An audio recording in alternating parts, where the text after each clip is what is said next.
ನಮ್ಮ ಎಲ್ಲ ಸಂತೋಷ್ ಎಲ್ಲರೂ ಅವರು ಇವರೇ ಗುಲ್ಬರ್ಗ ಲೋಕಸಭಾ ಕ್ಷೇತ್ರದ ಪ್ರಚಾರ ನಿಮಿತ್ತವಾಗಿ ಬೆಳಗಾವಿ ಜಿಲ್ಲಾ ಪಂಚಾಯತಿ ಅಂತಿಮ ದೇಶದ ಮುಂದಿನ ಭವಿಷ್ಯವನ್ನು ಬರೆಯುವಂತ ಕೆಲಸವನ್ನು ನೀವೆಲ್ಲರೂ ಮಾಡಬೇಕಾಗಿದೆ. ಯಾರ ಕೈಯಲ್ಲಿ ಅಧಿಕಾರ ಇರಬೇಕು, ಯಾರಿಗೆ ಪ್ರಜಾಪ್ರಭುತ್ವ ನಂಬಿಕೆ ಇದೆ, ಯಾರಿಗೆ ಬಡವರ ಬಗ್ಗೆ ಕಳಕಳಿ ಇದೆ, ಯಾರಿಗೆ ರೈತರ ಬಗ್ಗೆ ಕಾಳಜಿ ಇದೆ, ನಮ್ಮ ಹಳ್ಳಿಗಳ ಜನ ಕೂಲಿಕಾರರ ಬಗ್ಗೆ ಕಾಳಜಿ ಇದೆ ಮತ್ತು ಯುವಕರ ಬಗ್ಗೆ ಚಿಂತನೆ ಇದೆ, ಎಲ್ಲ ವರ್ಗ, ಎಲ್ಲ ಜಾತಿ, ಎಲ್ಲ ಧರ್ಮದ ಬಗ್ಗೆ ಅಪಾರವಾದಂತ ಒಳ್ಳೆ ಉದ್ದೇಶ ಇರುವಂತವರು ಇವತ್ತು ಚುನಾವಣೆಗೆ ಹೋಗಬೇಕಾಗಿದೆ. ಬಂಧುಗಳೇ, ಇನ್ನು ಅನೇಕ ಜನ ಮಾತನಾಡೋರಿದ್ದಾರೆ. ಕಳೆದ ಸಲ ಚುನಾವಣೆ ನಾವು ಬಂದಿದ್ದೇವೆ. ಶ್ರೀಮಾನ್ ಮಲ್ಲಿಕಾರ್ಜುನ ಖರ್ಗೆ ಸಾಹೇಬರ ಅಧ್ಯಕ್ಷತೆಯಲ್ಲಿ ಇವತ್ತು ನಾವು ಮತ್ತೆ ನಿಮ್ಮ ಹತ್ರ ಬಂದಿದ್ದೇವೆ. ಕಳೆದ ಸಲ ಚುನಾವಣೆ ಬಂದಾಗ ನಾವು ನಿಮಗೆ ವಚನ ಕೊಟ್ಟಿದ್ದೇವೆ, ಮಾತು ಕೊಟ್ಟಿದ್ದೇವೆ, ಪ್ರಮಾಣ ಮಾಡಿದ್ದೇವೆ. ನಾವು ಅಧಿಕಾರಕ್ಕೆ ಬಂದರೆ ಇಂತಿಂತ ಕೆಲಸವನ್ನ ಮಾಡ್ತೇವೆ ಅಂತ ಹೇಳಿ ನಾವಿವತ್ತು ಹಕ್ಕಿನಿಂದ ಕೇಳಕ್ ಬಂದಿದ್ದೇವೆ. ದುಡಿದು ಕೆಲಸ ಮಾಡಕ್ ಕೇಳಕ್ ಬಂದಿದ್ದೇವೆ, ಉದ್ರಿ ಕೇಳಕ್ ಬಂದಿಲ್ಲ. ನಾವಿವತ್ತು ನಿಮಗೋಸ್ಕರ ಕೆಲಸ ಮಾಡಿದ್ದೇವೆ. ಬಹಳಷ್ಟು ಜನ ತಾಯಿಯನ್ನು ಸೇರಿದ್ದೀರಿ. ನಾವೇನು ಹೇಳಿದ್ದೇವೆ ಹಿಂದೆ, ಪ್ರತಿ ಮನೆಗೆ 4,000 ರೂಪಾಯಿ ಮಹಿಳೆಯರಿಗೆ ಭಾಗ್ಯಲಕ್ಷ್ಮಿ ಯೋಜನೆಯಲ್ಲಿ ದುಡ್ಡು 2,000 ರೂಪಾಯಿ ದುಡ್ಡು ಕೊಡ್ತೀನಿ ಅಂತ ಹೇಳಿದ್ದೀವಲ್ಲ. 2,000 ರೂಪಾಯಿ ಬಂದವಲ್ಲಮ್ಮ, ಬಂದಿಲ್ಲ. ಬಂದವರು ನೀವೇ ಪ್ರಾಮಾಣಿಕರು, ಎಲ್ಲ ಕೈ ಎತ್ತರೋಳು ಯಾರಿಗೆ ಬಂದ್ರು. ತಾಂತ್ರಿಕ ಕಾರಣಕ್ಕಾಗಿ ಕೆಲವರಿಗೆ ಬಂದಿಲ್ಲ, ಅದನ್ನ ಮತ್ತೆ ಮಾಡಿಕೊಡ್ತೀವಿ. ನಾವೇನು ಹೇಳ್ತೀವಿ, ಕಳೆದ ಚುನಾವಣೆಯಲ್ಲಿ ಪ್ರತಿ ಮನೆಗೆ 2,000 ರೂಪಾಯಿ ಆ ಮನೆ ನಡೆಸೋರಿಗೆ ತಾಯಂದಿರಿಗೆ ನಾವು ಕೊಡ್ತೀವಿ ಅಂತ ಹೇಳ್ತೀವಿ. ಅದೇ ಪ್ರಕಾರ 2,000 ರೂಪಾಯಿ ನಿಮ್ಗೆ ಕೊಟ್ಟಿದ್ದೀವಿ, ಹೌದಾ? ಇನ್ನೊಂದು ಮಾತು ಏನ್ ಹೇಳ್ತೀವಿ, ನಿಮ್ ಕರೆಂಟ್ ಬಿಲ್ಲು ಈ ಬಹುತೇಕ ಎಲ್ಲರ ಮನೆಗೆ ಫ್ಯಾನ್ ಬಂದಾವ, ಕೂಲರ್ ಬಂದಾವ, ಲೈಟ್ ಬಂದಾವ, ನಿಮ್ಗೆ ಬಿಲ್ ಕಟ್ಲಿಕ್ಕಾಗಲ್ಲ. ಹೋಗತ್ತಿದ್ದಲ್ಲ, ನನಗೆ ಸಹಿಸುವುದಾಗಲ್ಲ ಮಗ. ನಿನಕ್ಕಿಂತ ಮೊದಲೇ ನಾ ವಿಷಯ ತೋರ್ಸತ್ ಹೋಗ್ತೀನಿ ಮಗ. ನಾ ಸಾಯದ ನೋಡ್ಬೇಕು ಮಗ, ನೀ ಸಾಯದ ನಾನು ನೋಡಲ್ಲ ಅಂತ ಕಣ್ಣೀರ್ ಹಾಕ್ತಾವ. ಅವಾಗ ಮಗ ಅಂತಾನ, ಏ ತಾಯಿ ನೀ ಅಳಬೇಡಮ್ಮ, ನಿನ್ನ ಕಣ್ಣೀರು ನೀರು ನನ್ನ ಮೇಲೆ ಬೀಳ್ಬಾರ್ದಮ್ಮ. ಕಾಂಗ್ರೆಸ್ ಸರ್ಕಾರ, ಪ್ರಿಯಾಂಕ್ ಖರ್ಗೆ ಸರ್ಕಾರ ಪ್ರತಿ ತಿಂಗಳ ನಿನ್ನ ಅಕೌಂಟ್ 2,000 ರೂಪಾಯಿ ಹಾಕತ್ತದಮ್ಮ. ಆ ಪ್ರಿಯಾಂಕ್ ಖರ್ಗೆ ಒಳ್ಳೇದಾಗತ್ತೆ ಹೇಳು, ಚಂದ್ರಪ್ರಕಾಶ್ ಒಳ್ಳೇದಾಗತ್ತೆ ಹೇಳು, ಸಿದ್ದರಾಮಯ್ಯ ಒಳ್ಳೇದಾಗತ್ತೆ ಹೇಳು, ನಿಮ್ಮ MI ಪಾಟೀಲ್ ಒಳ್ಳೇದಾಗತ್ತೆ ಹೇಳ್ರಿ, BR ಪಾಟೀಲ್ ಒಳ್ಳೇದಾಗತ್ತೆ ಹೇಳಮ್ಮ. ನನಗೆ ಬಗ್ಗೆ ಯಾಕೆ ಚಿಂತೆ ಮಾಡ್ತಿ? ತಿಂಗಳ 2,000 ಬರ್ತದ, ಮ್ಯಾಗ ಬದುಕತ ಹೋಗಮ್ಮ, ನೀ ಚಿಂತೆ ಮಾಡ್ಬೇಕಂತ ಮಗು ಹೇಳು. ಅಂತ ಕಷ್ಟಕ ಅಂತ ಮಗು ಹೇಳ್ತಕ್ಕಂತ ವಿಚಾರ ನೀವು ತಿಳ್ಕೊಳ್ಬೇಕು. 2,000 ರೂಪಾಯಿ ನಿಮ್ಗೆ ಬಂದ ಒಂದು ಸಣ್ಣ ಮಾತಲ್ಲ. ಹಿಂದಕ್ಕೆ ಕಾಲಕ್ಕೆ ನೀವು ಏನೇನೋ ಬಡ್ಡಿಯಲ್ಲಿ ತಂದು 2,000 ರೂಪಾಯಿ 20,000 ಕೊಟ್ಟಂತ ಹಿಂದಿನ ಕಾಲ ನೀವು ನೋಡಿರ್ಬೋದು. ಬಡವರಿಗೆ ಯಾರು ಕೊಡ್ತಾರೆ ದುಡ್ಡು ಹೇಳಿ? ಕಿರಾಣಿ ದುಕಾನ್ ಹೋದ್ರೆ ಒಂದು ಕ್ಯಾಡ್ ಬೇಡ್ತಾರ, ಹುಡುಗರಿಗೆ ಕೇಳ್ತಾರೆ. ಅಂತದಾಗ ನಿಮ್ಮ ಸರ್ಕಾರ 2,000 ರೂಪಾಯಿ ಕೊಟ್ಟಿದೆ. ನಿಮ್ಮ ಲೈಟ್ಗಳು ಒಂದು 5 ರೂಪಾಯಿ ಟಾಟಾ ಬಿಲ್ ನಂತರ ಲೈಟ್ ಬಿಲ್ ಎಷ್ಟಾಗಿ ಬರ್ಬೇಕಾದ್ರೆ ಮೀಟರ್ ಬಂದ್ ಮಾಡಿ ಅವ್ರಿಗೆ ಸಹಾಯ ಮಾಡ್ತಾರ. ಆದ್ರೆ ನಿಮ್ಮಂತ ಒಂದು 500 ರೂಪಾಯಿ ಬಂದ್ರೆ ನಿಮ್ ಬಿಲ್ ಕಟ್ ಮಾಡ್ತಕ್ಕಂಥದ್ದು ನೋಡಿ ನಮ್ಮ ಸರ್ಕಾರ ನಿರ್ಣಯ ತಗೋ. ನಮ್ಮ ಜನರಿಗೆ ತೊಂದರೆ ಆಗ್ಬಾರ್ದು, ಅವ್ರು ಲೈಟ್ ಬೆಳಕಿದಾಗ ಎಲ್ಲರೂ ಯೂಸ್ ಮಾಡಬೇಕು, ಸರಿಯಾಗಿರಬೇಕು, ಅವ್ರಿಗೆ ತೊಂದರೆ ಆಗಬಾರ್ದು ಅಂತೇಳಿ ಬರ್ತಕ್ಕಂಥ ನೀವು ಲೈಟ್ ಬಿಲ್ ತುಂಬ ನೀವು ಬಿಲ್ ತುಂಬಕ್ಕೆ ಹೋಗ್ಬೇಡ್ರಿ, ಆ ಲೈಟ್ ಬಿಲ್ ಬರ್ಲಕ್ಕೆ ಹೋಗ್ಬೇಡ್ರಿ ಅಂತ ಹೇಳಿ ನಿರ್ಣಯ ನಮ್ಮ ಸರ್ಕಾರ. ಮಕ್ಕಳು BE ಓದೋರು, ಆಮೇಲೆ ಡಿಪ್ಲೊಮಾ ಓದೋ ಮಕ್ಕಳು ಪಾಪ ನರೇಗಾ ಯೋಜನೆಯಲ್ಲಿ ಕೂಲಿ ಮಾಡ್ತಿದ್ರು, ತೆಲಿ ಮೇಲೆ ಮಣ್ಣಿನ ಪುಟ್ಟಿ ಉತ್ಕೊಂಡು ವೈರ್ಗಳು ಕೆಲಸ ಮಾಡ್ತಿದ್ರು. ಅವ್ರಿಗೆ ಸರ್ಕಾರದಿಂದ ನೌಕರಿ ಸಿಗತನ. ಡಿಪ್ಲೊಮಾದವ್ರಿಗೆ 15,000 ರೂಪಾಯಿ, BE ಓದೋರಿಗೆ, ಸಿವಿಲ್ ಓದೋರಿಗೆ 3,000 ರೂಪಾಯಿ ನಮ್ಮ ಸರ್ಕಾರ ಕೊಡ್ತಾ ಇದೆ.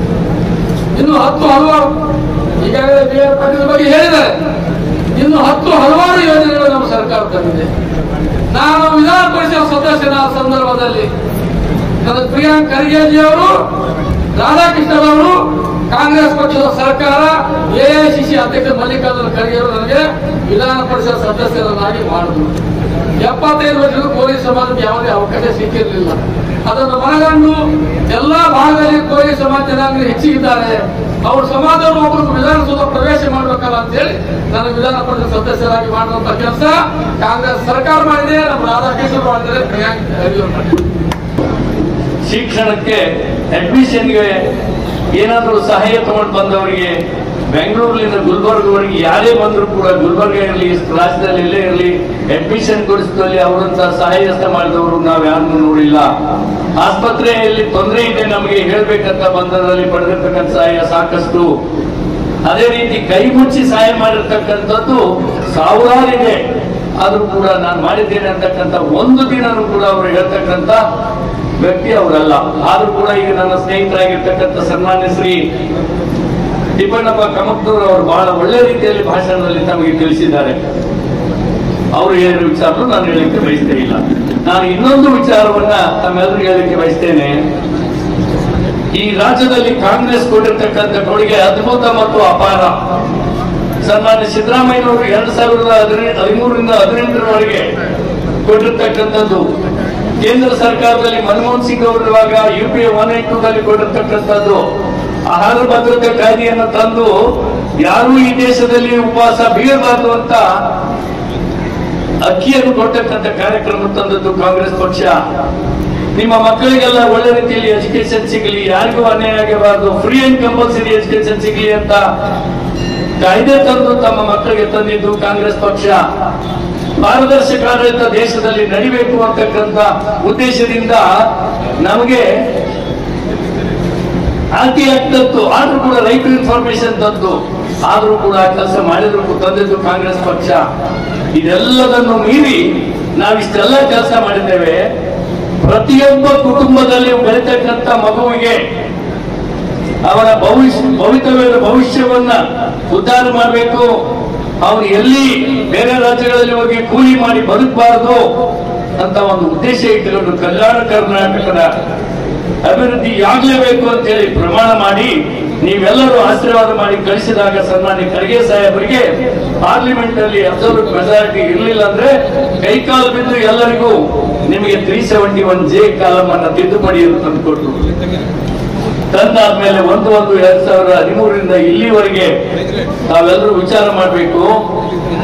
ಡಿ ದರ್ಜೆ ನೌಕರರಿಗೆ 85%, 100 ಪೋಸ್ಟ್ 1000 ಪೋಸ್ಟ್ ಕಾಲ ಆಯ್ತಂದ್ರೆ ಅದರಲ್ಲಿ 850 ನಮಗೆ ನೇರವಾಗಿ ಕಲ್ಯಾಣ ಕರ್ನಾಟಕದವರಿಗೆ ಕೊಡಬೇಕು.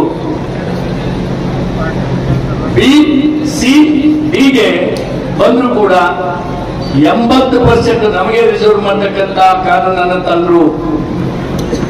ಎ ವರ್ಗದಲ್ಲಿ ಬಂದ್ರು ಕೂಡ 75% ನಮಗೆ ತಂದ್ರು.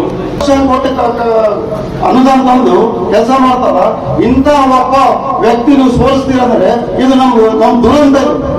ದೇಶದಾಗ ಏನ್ ತಿಳಿತಾರೆ ನಾವು ಬಗ್ಗೆ ಜನರು ಎಲ್ಲರೂ ಏನಪ್ಪ ಮಲ್ಲಿಕಾರ್ಜುನ ಖರ್ಗೆ ಅಂತವ್ರಿಗೆಲ್ಲ ನೀವು ಆರಿಸಿ ಕಳಿಸಿದೀವಿ. ನೀವೆಲ್ಲ ಒಂದು ಇಷ್ಟು ವರ್ಷದಿಂದ ಸುಮಾರು 8-9 ಸಲ ಅವ್ರು MLA ಆದ್ರು, ಆಮೇಲೆ 2 ಸಲ ಅವ್ರು MP ಆದ್ರು. ನಮ್ ಗುಲ್ಬರ್ಗ ಜನ ಬಹಳ ಶಾಣೆ ಇದಾರ, ಬಹಳ ತಿಳುವಳಿಕೆ ಇದ್ದಾರ ಅಂತ ಹೇಳಿದ್ರು. ಆದ್ರೆ ಹೋದ ಸಲ ನೀವು ಏನ್ ಮಾಡಿದ್ರಿ? ಎಲ್ಲ ನೀವು ಒಂದು ದಿವಸ ಈ ಜಾಧವ್ ಎಂದ್ರ ಬಂದು ನಿಮ್ಗೆ ಏನನ್ನ ಕೆಲಸ ಮಾಡ್ಕೊಟ್ಟಿದ್ದಾರೆ, ನೀವು ಹೇಳು ಏನ ಮಾಡ್ಕೊಟ್ಟಾನ? ಸೊ ಹೇಳ್ಬೇಕಾಗಿದ್ದಾರೆ ನೀವೆಲ್ಲ ಸುಮ್ ಕುದುರ್ಬೇಡ್ರಿ. ಏನ್ ಕೆಲಸ ಮಾಡಿಕೊಟ್ಟಾನ? ಏನು ಕೆಲಸ ಮಾಡಂಗಿಲ್ಲ. ಅವ್ರು ಏನ್ ಮಾಡ್ತಾರ? ಸುಳ್ಳು ಏನೋ ಒಂದು ಹೇಳಿ ಸುಳ್ಳು ಮಾತು ನಿಮ್ಗೆ 100 ಸಲ ಹೇಳಿದ್ರೆ ನೀವು ಕರೆ ತಿಳಿತೀರಿ. ಹಿಂದುತ್ವ ನಾವೇನು ಹಿಂದೂ ಅಲ್ಲ, ನಾವೇನು ಲಿಂಗಾಯತ ಅಲ್ಲ. ಎಲ್ಲರೂ ಎಲ್ಲ ಪಕ್ಷದವರು ಎಲ್ಲ ದೇಶದ ಜನರಿಗೆ ಎಲ್ಲರಿಗೂ ಕೆಲಸ ಮಾಡ್ತಾರ. ಇವ್ರು ಏನ್ ಮಾಡ್ತಾರ? ಸಮಾಜವನ್ನು ಎಲ್ಲ ಹೊಡೆದು ಇವತ್ತ ಎಲ್ಲಿ ತಂದಾರಂದ್ರೆ ಒಂದು ಬೇರೆ ಸಮಾಜಕ್ಕೆ ನೋಡಿದ್ರು ಒಂದು ಅವ್ರು ಏನಪ್ಪ ನಮ್ಮ ದುಶ್ಮನರು ಬೇರೆ ದೇಶದಿಂದ ಬಂದರೇನು. ಇವತ್ತು ನೀವು ಎಲ್ಲ ಸಮಾಜದವ್ರು ಹೊಡೆದಾಡಾಗ್ಲಿ ರೇವೂರಾಗ್ಲಿ, ಇವತ್ತು ರೇವೂರು ಗ್ರಾಮದಾಗ ಹೋಗ್ರಿ ಮೊಹರಂ ಯಾರು ಮಾಡಂಗಿಲ್ಲ. ಎಲ್ಲ ಲಿಂಗಾಯತರು ಮಂದಿನೇ ಮೊಹರಂ ಮಾಡ್ತಾರ. ಮಾಡ್ತೀರಲ್ಲ ಮೊಹರಂ ಲಿಂಗಾಯತರು ಎಲ್ಲ ಕಡೆ ಎಲ್ಲ ನಮ್ಮಲ್ಲಿ ಏನಾಗ ಮುಕ್ಕೋಟಿ ದೇವರಿದ್ರು ನಾವು ಯಾವುದೇ ಒಂದು ಮುಸ್ಲಿಂ ದರ್ಗಾ ಹೋಗಿ ನಾವು ನಮಸ್ಕಾರ ಮಾಡ್ತೀವಿ ಅಂತ ನಮ್ಮ ಸಂಸ್ಕೃತಿ ನಮ್ದು ಐತೆ ಇಲ್ಲ. ಎಲ್ಲ ನಾವು ಬಿಡ್ತೀವಿ ಇಲ್ಲ. ಅದಕ್ಕಾಗಿ ನಾನೇನು ಬಗ್ಗೆ ಹೆಚ್ಚಿಗೆ ಮಾತಾಡಲ್ಲ. ನಾವು ಯಾವತ್ತೂ ಒಂದು ಮಾತು ಹೇಳ್ತೀನಿ ರಾಧಾಕೃಷ್ಣ ಅವ್ರ ಬಗ್ಗೆ, ಅವ್ರಿಷ್ಟು ಒಳ್ಳೆ ವ್ಯಕ್ತಿಯಾರ. ಇಂಥ ವ್ಯಕ್ತಿಗೆ ನಾವು ಅಲ್ಲಿ ಚುನಾವಣೆ ಮಾಡಿ ಕಳಿಸಿದ್ರೆ ಅಲ್ಲಿ ನಾವು ಕೆಲಸ ಇವತ್ತು ಏನಾದ್ರೂ ಗುಲ್ಬರ್ಗಾಕ ಇವತ್ತು ಯಾವುದೇ ಒಂದು ಕೆಲಸ ಆಗ್ಬೇಕಾದ್ರೆ ಇವತ್ತೆಲ್ಲ ನೋಡ್ರಿ ಎಷ್ಟು ಹಾಸ್ಪಿಟಲ್ ಆಗಿರೋ. ಇವತ್ತು ನಾವು ಶಿವನಪುರ ಹೋಗ್ತಿದ್ವಿ, ಎಲ್ಲೋ ಬೇರೆ ಕಡೆ ಹೋಗ್ತಿದ್ವಿ, ಬೆಂಗಳೂರಿಗೆ ಹೋಗ್ತಿದ್ವಿ. ಇವತ್ತು ಹಾರ್ಟ್ ಪೇಷಂಟ್ ಇದ್ರೆ ಗುಲ್ಬರ್ಗಾದಾಗೆ ನಿಮ್ಗೆ ಟ್ರೀಟ್ಮೆಂಟ್ ಆಗ್ತದೆ ಇಲ್ರಿ? ಅದು ಫ್ರೀನೇ ಆಗ್ತದೆ ಇಲ್ಲ? ಎಲ್ಲ ಫ್ರೀನೇ ಆಯ್ತು. ಮತ್ತೆ ನಮ್ಗೆ ಏನ್ ಬೇಕು ಹೇಳ್ರಿ? ಇವತ್ತು ನಮ್ಮ ಮನೆ ನಡೀತದ, ನಮ್ಗೆ ಹೆಲ್ತ್ ಸರಿಯಾಗಿ ಎಲ್ಲ ನೋಡ್ಕೊತಾರ. ಮತ್ತೆಲ್ಲ ಬಿಟ್ಟು ನಾವು ಯಾವ ಬಗ್ಗೆ ಬಿಜೆಪಿ ಅಂತ ಯಾಕೆ ಹಾಕ್ತೀರಿ? ಈಗ ನಮ್ಗೆ ಲಿಂಗಾಯತರೆಲ್ಲ ಏನ್ ತಿಳಿದ್ಬಿಟ್ರೆ ನೀವು, ನಾವು ಲಿಂಗಾಯತ ಅಂದ್ರೆ ಬಿಜೆಪಿಗೆ ಹಾಕು. ಯಾಕಂದ್ರೆ ನಾವೇನು ಲಿಂಗಾಯತ ಸಮಾಜ ಒತ್ತಿದ್ದದೇನೋ ಬಿಜೆಪಿಗೆ? ನಮಗೆ ಖರೀದಿ ಮಾಡ್ಯಾರ ಲಿಂಗಾಯತ ಸಮಾಜದವರು? ನೀವೇ ಹೇಳ್ರಿ. ಎಲ್ಲ ಕಡೆ ಹೋಗಿ ನಮಗ ಲಿಂಗಾಯತ ಅಂದ್ರೆ ಬಿಜೆಪಿ ಮಾಡ್ಬೇಕು. ಎದಕ್ಕೆ ಮಾಡ್ಬೇಕ್ರಿ ಬಿಜೆಪಿ? ಇದೆ ಹಿರಿಯರಾದ ಎಂ ಸಾಹೇಬ್ರೆ, ಬಿ.ಆರ್. ಪಾಟೀಲ್ ಸಾಹೇಬ್ರೆ, ಮತ್ತು ಕೆಪಿಸಿಸಿ ಉಪಾಧ್ಯಕ್ಷರಾದ ಪಟ್ಟೂರವರೇ, ಮತ್ತೆ ಬ್ಲಾಕ್ ಕಾಂಗ್ರೆಸ್ನ ಅಧ್ಯಕ್ಷರೇ ರಾಜೇಂದ್ರ ಪಾಟೀಲ್ ಅವರೇ, ಕಂಬೂರ್ನವರೇ, ಮತ್ತೆ ಎಲ್ಲ ಇಲ್ಲ ನಮ್ಮ ಕಾಂಗ್ರೆಸ್ ಮುಖಂಡರೇ, ಮತ್ತೆ ಎಲ್ಲ ಗಣ್ಯ ವ್ಯಕ್ತಿಗಳೇ, ನಾವು ನಿಮ್ಮ ಮುಂದೆ ಬಂದಿರೋದು ಈಗ ಮತ ಕೇಳಕ್ಕೆ ಬಂದಿದ್ದೀವಿ, ನಮ್ಮ ಆಶೀರ್ವಾದ ಪಡೆಯಕ್ಕಂತ ಬಂದಿದ್ದೀವಿ. ಈಗ ನಾನು ಗೌರ್ಮೆಂಟ್ ಸ್ಕೀಮ್ ಬಗ್ಗೆ ಅದೆಲ್ಲ ನಮ್ಮ ಪಾಟೀಲ್ ಸಾಹೇಬರು ಹೇಳಿದ್ದಾರೆ, ನಾನು ಹೆಚ್ಚಿಗೆ ಹೇಳೋದಿಲ್ಲ ಅದ್ರ ಬಗ್ಗೆ. ಎಲ್ರಿಗೂ ಕಾಂಗ್ರೆಸ್ ಸರ್ಕಾರ ಮಾಡಿದ್ರೆ ನಾವು ಸೌಲಭ್ಯ ನಮ್ಮ ಮನೆಗೆಲ್ಲ ತಲುಪ್ತಾ ಇದೆ. ಎಲ್ರಿಗೂ ತಲುಪ್ತಿದೆಯಲ್ಲ, ನಮ್ಮ ಎಲ್ರಿಗೂ ಮುಟ್ಟಿದೆಯಲ್ಲ? ಇಲ್ಲ, ಕೇಂದ್ರ ಮುಟ್ಟಿದೆ. ಹೀಗೆ ನಿಮ್ಮ ಕಲಬುರಗಿ ಅಭಿವೃದ್ಧಿ ಆಗಬೇಕು, ಅಭಿವೃದ್ಧಿ ಆಗ್ಬೇಕಂದ್ರೆ ನೀವು ಕಾಂಗ್ರೆಸ್ ಅಭ್ಯರ್ಥಿಯನ್ನ ಗೆಲ್ಲಿಸ್ಕೊಳಿಸ್ಬೇಕು. ಈಗೆಲ್ಲ ಅವಾಗಷ್ಟೇ ನಾವು ಇದು ಮಾಡ್ಬೋದು, ಕೆಲಸಕ್ಕಾಗ್ತದೆ. ಸೊ ನಾವೆಲ್ಲ ಓಟ್ ಹಾಕೋದ್ರ ಮುಖಾಂತರ ಆಶೀರ್ವಾದ ಮಾಡಿ ತಾವು ಡೆಲ್ಲಿಗೆ ಅಂತ ಕಳಿಸಿದ್ರೆ ನಮ್ಮ ಸೇವೆ ಮಾಡಲು ಅವಕಾಶ ಮಾಡಿಕೊಟ್ರೆ ನಾವು ನಿಮಗೆ ಚಿರುಣಿಯಾಗಿರ್ತೀವಿ. ಮತ್ತೆ ನಾವು ನಮಗೆ ಈ ಕೆಲಸ ಮಾಡೋಕೆ ಅವಕಾಶ ಮಾಡಿಕೊಡ್ಬೇಕಾಗಿ ನಾವು ಪ್ರಜೆಗಳ ಮುಂದೆ ಗೆಲ್ಲಿಸಿದ್ರೆ ನಾವು MP ಆಗಿ ಹೋಗಿ ನಿಮ್ಗೆ ಕೆಲಸ ಮಾಡ್ತೀವಿ ಅಂತ ಒಂದು ಭರವಸೆ ಕೊಟ್ಟು ನಾವೆಲ್ಲ ನಮ್ಮ ಗೆಲ್ಲಿಸ್ತೀವಿ ಅಂತ ಆಶಾಭಾವನೆಯಿಂದ ನನ್ನ ಮಾತನ್ನು ಮುಗಿಸ್ತೇನೆ. ಜೈ ಹಿಂದ್, ಜೈ ಕರ್ನಾಟಕ.